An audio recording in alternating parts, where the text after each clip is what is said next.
சமோசா செய்வோம். அது மாதிரி மாவு ஊற வச்சுக்கோப்பாங்க. சமோசா உள்ள இருக்க டஃபிங்க ரெடி பண்ணலாம்.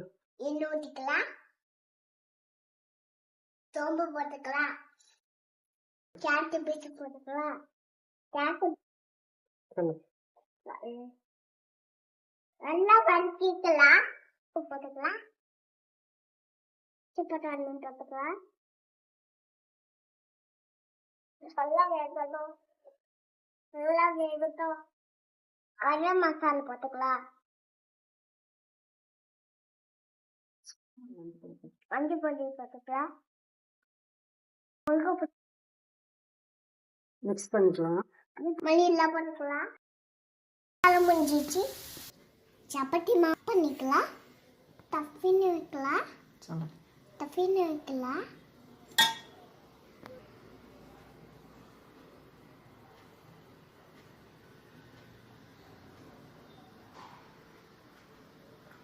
இந்திஜா அழகா இருக்கு.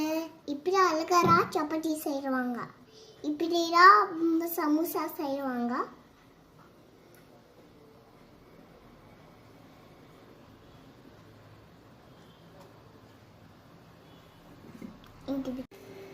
இது ரெடி பண்ணிட்டோம்.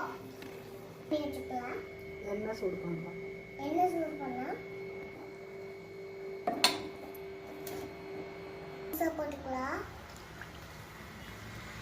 கையில் போட்டுக்கலாம். இது ரெடி ஆயிடுச்சு, சமோசா ரெடி ஆயிடுச்சு. நான் சாப்பிட்றவா நெட்டு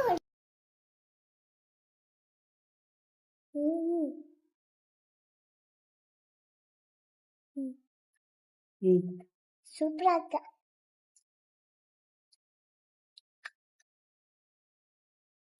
லைக் பண்ணுங்க, ஷேர் பண்ணுங்க, கமெண்ட் பண்ணுங்க, சப்ஸ்கிரைப் பண்ணுங்க. தேங்க்யூ.